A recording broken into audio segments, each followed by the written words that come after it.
I've been in recovery since January 19th, 1985. 6 years, 6.5 years. I've been in my own recovery since November 1983. So really it was 29 years in about November, October really. 5 years, 3 months, 2 days, and close to 9 hours right now. For 24 years. It'll be 25 this coming November 19th.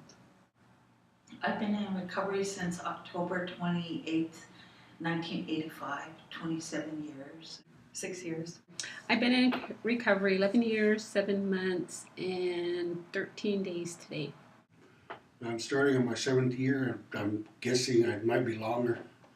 I was thinking of that, and I've been in recovery for about 30 years. I've been in recovery for 27 years, a little over 27 years. I know it's been over 20 years, apparently about 23. But anyway, she quit in December and I quit in March. So she's ahead of me by 2.5 months or so.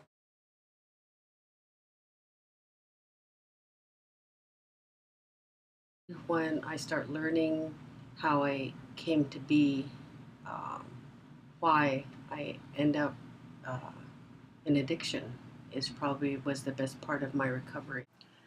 I'm gonna have to say, how would you say it?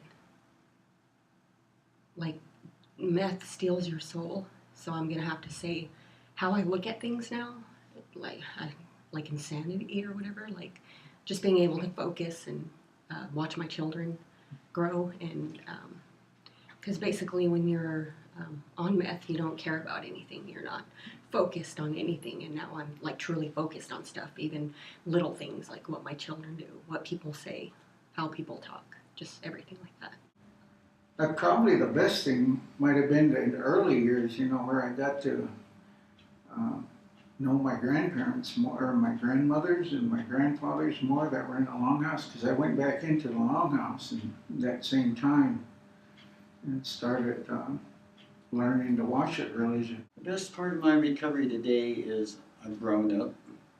I realized when I was using Mike that, I didn't have anything left in my brain but to tell me I needed to get some more pain medications. I strived for that for probably 6 months. So today I'm over that.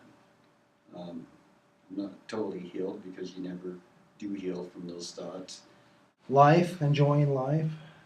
We always ask, I guess, or can beg the question, was life better when I was drinking to what it is today? And of course the answer is no. It's better, a lot better today. I think my best part of recovery is just knowing who I am. I'm a woman, I'm a tribal person, I'm a spiritual person, and yeah, I think that's the best part. I have friends, I don't care what people think of me most of the time, so, it's what I think about me. So I think, and so it's living, it's living. Being able to spend more time, a quality time with people, being able to interact comfortably instead of, being under the influence. And for me, that was kind of a big risk. I could talk to people on the phone, I could talk to them on email, but face-to-face was hard unless I was, half-crocked or, something. But that was but now I've become more comfortable with being able to speak with people and, being friendly or being social without having to drink. The best part of my recovery has been being able to be a mom for my boys. I have 4 sons. My older 2 boys have graduated from high school. So being able to watch them walk down the aisle with their class has been the highlight. I think the main reason is because I didn't get to graduate with my class, and so I felt like that was always a big void in my life. And so watching my boys graduate and seeing that because I felt like we all did it, we all worked together, we were able to get them through high school and they were able to participate. My health, I do have daily health problems as far as knowing what I did to myself. my dehydration with the alcohol and with the meth use. I do have problems every day, but I have to live with that because I did it to myself. I can't cry to nobody or ask anybody for pity. I mean, I did what I did to myself in the name of having fun. So, well, I was getting a little healthier and feeling a little better about myself and able to find work without having to worry about straightening up to go find a job. It's been the awareness and just knowing what's been going on with me, and that there are tools and things that I can do to help myself. And it's that whole educational piece of knowing that I'm not alone and that there are ways to help and that you can live a better life. Well, the best part of my recovery is getting to watch my kids grow up, you know, being straight and sober, and watching them flourish in their own little lives and becoming who they are today. Going to their school functions and keeping up on their attendance, grades, and, you know, watching them through everything they've done in school was very much of a blessing for my life, and you know, making sure that, you know, they're tended to all the time, buy them their clothes and watch their faces, you know, react to what I'm doing for them, and made me happy. Being more clear-headed, having more time to spend with friends and family, and with Nat. And now we go for days, weeks-long trips on the motorcycle. You can't do that if you drink. just more time, and more time to do the things you want to do that are fun things, that not like when you're drinking and you think it's fun. This really is fun. And saving some money. Life's just a lot more fun. I would agree in that, and actually, the benefits of recovery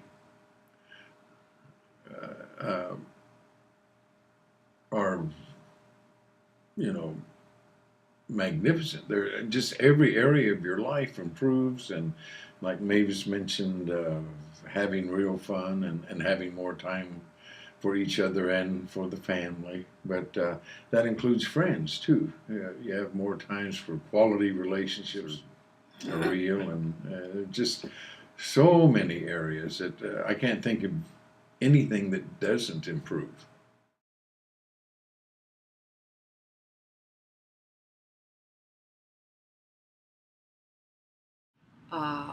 I've been to 2 treatment centers, one in Vancouver, and it used to be an old barracks, army barracks, military barracks. And I can't remember the name of that program. It's been so long. I was young, I was 18 years old. And then the second one I went to was the year before I actually went into sobriety. I went to Serenity Lane, and I had a relapse after I was released, about 30 days after. But one of the biggest tools that I learned was in the Serenity Lane program was that the counselor really pushed for me to understand that relapse is a part of recovery. And so that was the biggest tool that I had. And then along with the support of my mom and my brothers and sisters, was what pulled me back into recovery after a 5-month relapse. And so, and then I don't even count the first 5 days of my sobriety because I was so sick. I was very sick. I haven't really developed any coping skills, I guess. Emotionally, just memories of what meth did to my home and my children and myself.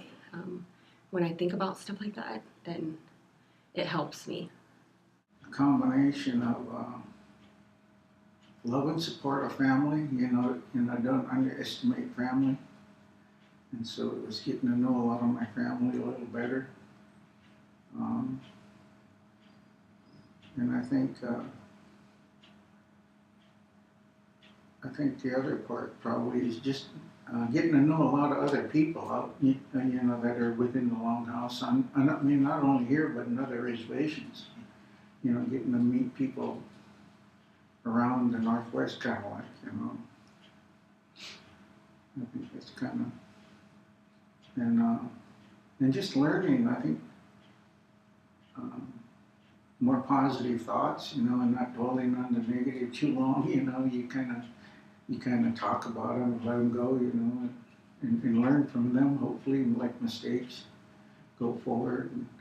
And I think positive self-talk. I'm always talking about that. You know, you got to have that positive self-talk. It's easy to beat yourself up or blame others for your problems, you know, or put down others because you feel uncomfortable or you're feeling bad about yourself, you know. And I was that way early on, you know, but so I think it's just being more positive about things and working on it every day. You know, you're always going to have the ups and downs of life. But I'm in recovery. I have a support group that I work with. I have a sponsor. My joy today is I get to go around and talk to other treatment centers, to young adults, and we've established connections on the internet, Facebook, on AANA study groups. And so we talk openly and share our thoughts about our struggles, what it's like to be an addict, and what we need to do to feel better about ourselves. And one of the ways we talk about it. So I've learned a lot in the sense of being stable, being honest, having the integrity, and telling my wife and telling others that, yeah, it's a struggle.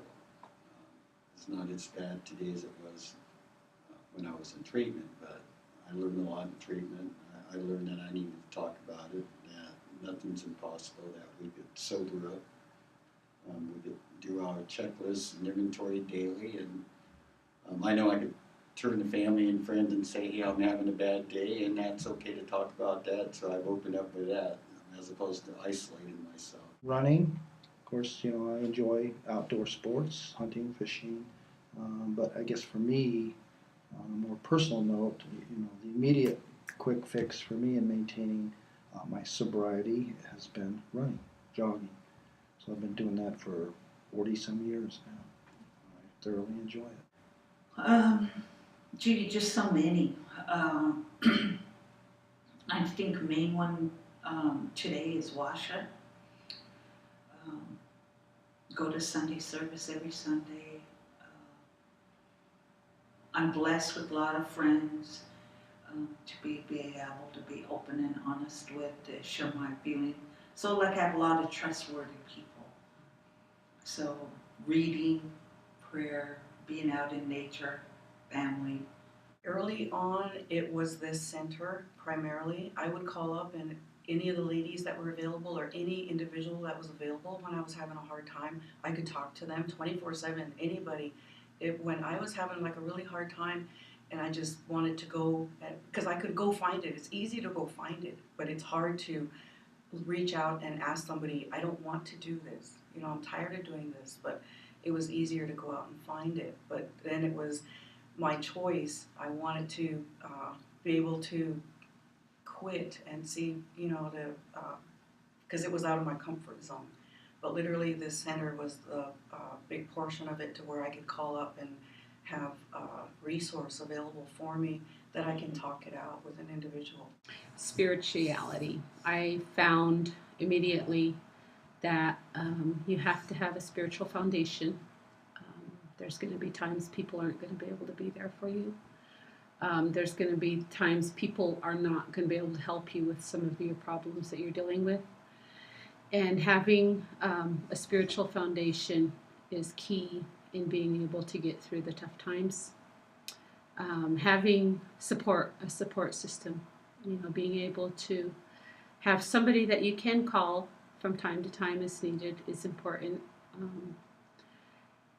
Knowing that somebody's there to support you and help you, whether it's a ride, help you sometimes with groceries. You know, I raised my boys for the most part by myself at the beginning of my recovery.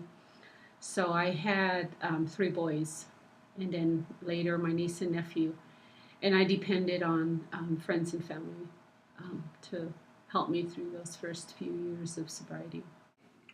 There's a mother and a son that are in recovery right now that I spoke to, and I talked to the son who worked together. The one thing that I really pushed on myself was one day I sat down, I did the good and the bad. I wrote down what I did to myself was bad, what good things come of it now that I've straightened up. And one thing that I did was I look back at all the money that I spent. I add it all up, try to estimate how much I spent on drinking and using, as opposed to what I live on now. And I realize all that money that I wasted now, I'm living on GA, which isn't much, which was what I spent maybe on a 2-day binge. And that's what really helped, was more or less adding up the money and time I'd lost in my using and drinking. Items that I've learned, one of the main things is that I'm not alone. There's other people out there that have and go through a lot and actually can survive it and keep going. Deep breathing and the idea of being centered and that you're part of the earth and you're right here, and just to take yourself out of the moment but try to focus on that you're centered and you're gravitated to the earth, which we all come from. And then there's other tools of just talking to people that you trust and noticing when you're falling back into behaviors you don't want to do, that you can change it. And it takes a lot of work and a lot of stamina and a lot of believing in yourself. But then also you get to look at models, people in the community, people, your ancestors, just how would they have dealt with this? So there's a lot of skills and ideas that you can pick up just from watching others and knowing that you can change, and reading books and getting pamphlets and attending meetings that are really helpful, because then you realize that there are ways to change what you want to change. Well, my coping skills is basically based on, doing better each time for my family mainly.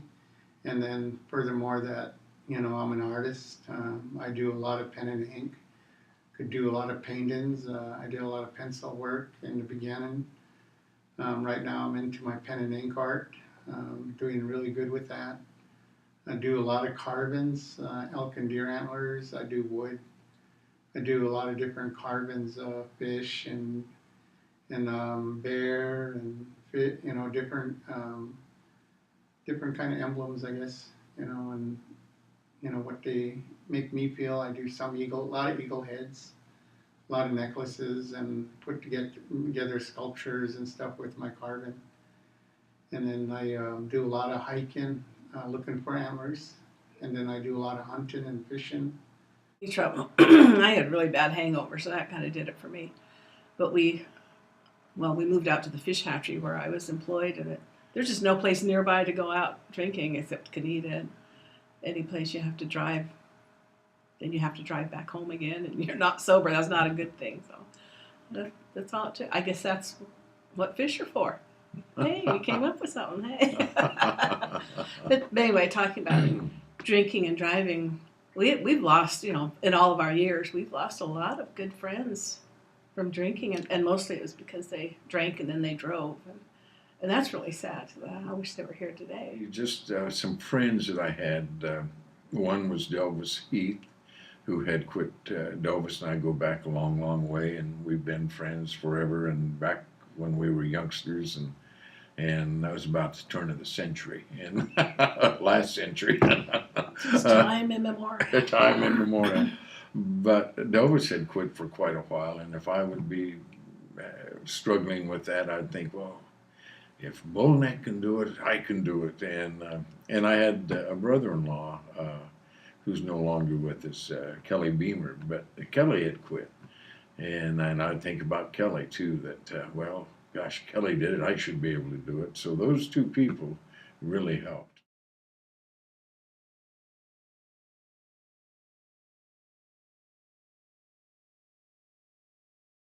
Don't feel like a failure if the first treatment doesn't help. But don't feel like you always have to go to treatment to start recovery. I know it goes against each other, but it's still to understand, because a lot of people they don't want the treatment experience. They want to be able to get the tools right here at home, and then go into recovery, because this is their home and they don't want to leave their children or their families behind. But on the other hand, it's okay to go to treatment too, and to just relax and just absorb everything that they have to offer, because that's what helped me uh, draw strength in my sobriety. That there is hope. There is people that you can talk to. I know as a user, I didn't like people to judge me, and that's basically what a lot of people do when it comes to any kind of addiction. It's like, oh, you do that. You know, I think we need to focus on listening to people more, and maybe the emotions and feelings that they're going through. Ask for help and don't give up. Keep trying, because it's so easy to hit roadblocks and barriers and all that. But you'll always work through them. They might be strong for a moment or two, but we kind of look at it as a day sometimes, and it could be for days, but still, it'll get better. So just not give up. Keep striving to be positive about yourself. Because that's the hard part, is feeling good about what you're trying to, a lot of times. And so it's just being able to have that good self-awareness of, yeah, I am a good person. I can get better. And I think that's the main thing I think you can carry forward. It's all about our choices. And the choice is yours. It's real simple to buy a beer, or drink, or pop a pill. And it's how you deal with it on your behavior side. Do you really need it? Do you want that? I mean, there's this inventory that one goes through every day, at least I do. And I try to be positive about it. I try to make sure these are the reasons why I don't want to take another pill. I don't ever want to return to that. I don't know. I hate it. I can't say hate, I dislike that feeling of the pill controlling me. So the behavior I try to look at is I'm in control. And it's tough when you have a disease. We didn't ask for this disease. It came about. We can't control diabetes, but we could change our behavior as a result of having diabetes, or eating patterns, or whatever the situation may be. Gambling is the same thing. You can say no to gambling, but when you're at a gambling center, it's temptation. Throw $1 or $10 because your mind says you could win. It's the same thing as any addiction. Your mind tries to convince you, so it's your behavior that chooses and makes the right choice to either do it or not do it. Then get help. I mean, seriously. I guess they need to evaluate their life and ask themselves that question. Can I be enjoying a better life? And naturally, or for that matter, who would like to enjoy a better life? I would say be patient with yourself and, ask for help. It's okay. And not to give up. That. And I think that remembering that we take ourselves wherever we are. And I think recovery is spiritual. It's a spiritual thing within ourselves. So if we don't learn to feel good about ourselves, we're going to continue to seek something else to feel good. So I would say ask for help, and not give up on yourself. They can call the 800 numbers. There are people out there who literally take the time to answer these phones, to listen to you. It doesn't have to be here locally. It doesn't have to be here. A lot of times my trust issues were a major factor. It was like, I know they know who this is, and I don't know if they're going to be telling their friends or their family, or, if they're making fun of me or laughing at me because they just saying, okay, yeah, we got a pool going on, this is how long it's going to take her to relapse, or she's going to just start back into the same thing again, because just by listening to her talk, she's still going to, mess up. She's going to go out and, start doing the same things again, but literally find something that, or someone or someplace, but as long as you take the initiative, you reach out, you call those 800 numbers, or you go to an AA meeting, or you have a really close friend or relative or somebody who's been in recovery. The advice that I would give anybody that is even thinking about stopping alcohol or drugs is to do it. I mean, it's hard, it's not easy, but I always believe that nothing good is ever easy. Go through the hard times, get healing. You have to heal from past abuse, whether it's childhood or adulthood abuse. It's so important, because if you don't heal from that abuse, those things come up as triggers, and make you want to knock you off your sobriety and bring you to a relapse. It's so important to find that healing. I'd also suggest that you find a support system. You can't stop drinking if you keep hanging on with people that are still using. So many people think they could stop drinking and still go out and spend time with their friends, and eventually, I've done it, I've seen other people do it, they end up joining them, either using alcohol or drugs. So you need to find new friends, find a new support system, and it's not going to be comfortable at first, but eventually you get to know new people, new friends, and you can do it. I just think it's so important, but having that spiritual foundation is key. You need to have that support, that spiritual foundation. More or less to find somebody to speak. I mean, during all the time that I'm in my first couple of years, I didn't speak to nobody. Mainly due to the loss of my son, I blocked myself away from the world. I just more or less kept to myself, me and my daughter. And she was the only one I spoke to about anything, or otherwise I just kept to myself and just more or less just went through my own mind. You know, picked at myself and analyzed myself, why I did it, what I did, and what I lost, and what I went through, and things that I could have done better. And now that I realize I can do better, and I can still do it, so it's basically what I do now is just try to better myself on a daily basis. We got to remember that nutrition is really important. You got to have lots of fresh fruits and vegetables, grains, and just make sure that you're eating foods that help you get through, but don't overdo it. And then that goes along with exercise. So you want to make sure that you're taking care of yourself in that way. And it seems like we don't get enough sleep or rest, and many times you need to take, and it could be hard to do that. I mean, sometimes you sleep too much and sometimes you don't sleep at all. So you need to take those little naps, those little mini vacations where you can, and even if you can just do it for a couple of minutes and just close your eyes or go outside and listen to the birds or the insects or watch the clouds or talk to the rocks or just something that there's just so much good in nature for us. And then I was thinking about giving thanks. We've got so much to be grateful for. And you want to remind yourself that there's a lot of goodness that you've accomplished and there's a lot of good in the world and that other people have done. Because we all serve as a model. Some of us not so good at times, but some really good. And however you see spiritualism, that's vital to, it could be, it's your higher power, and it could be whatever. It could be a group of rocks, it could be the clouds in the sky, it could be your own spiritual beliefs, your ancestral beliefs. But we really need to make sure to give thanks and keep that spiritual part that's vital to help keep us going. And if we volunteer and give to others and give back, it could just be the whole idea of helping someone with wood or groceries or opening the door or just telling them thank you, just noticing and doing for others. That all comes back to us. And it's important that we can remember that the only person that we control is ourselves. And so it's nice to pick up some tools and thoughts and ideas of how we can really help that and to be kind to ourselves. And it's important too that we remember that it's the natural order of things that they will go well, but many times we get in our own way. But today, I would like to say to the people is that don't let nobody get you down.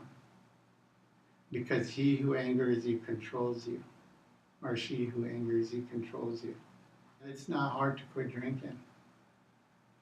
Unless you got a lot of pain in here. What happened to you? You need to get it out. You need to find out who you are. Do anything in your own power, that's going to make you feel good about who you are. Because, if you just try to sit around, you're going to dwell on things. Do not dwell. When you start dwelling on things, it's just going to make you feel like crap. You're going to sit there and pretty soon you're going to walk around the room, you're going to look out the window, you're going to get this crazy thought in your mind and say, well, what the heck, I'm going to get out of here. find yourself at Rainbow or at somebody's house getting high, drinking, or whatever. That's all it's going to amount to if you don't find something to do. Ask for help if you need it. If you can't do it on your own, ask for help. And don't stop trying. Keep right on trying. If you fall, get up and try it again. Just don't stop trying. I agree with that. Don't give up, and I don't know how many times I quit and went back, but it finally worked, and you know, it's life is so much better when you quit, and it gets better and better and better. So just try to keep that in mind, but keep trying and trying, and talk to people. Get a someone. And here in our community, there are so many people who have quit and have quit for years and years, and all of those folks understand what it's like. So if you need help, talk to a friend that's quit.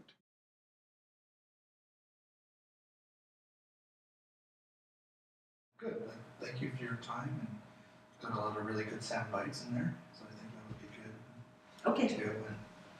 Thank you. Just to let everybody know, if you like this video, it was actually Alice's idea to do this, so thank Alice if you like this.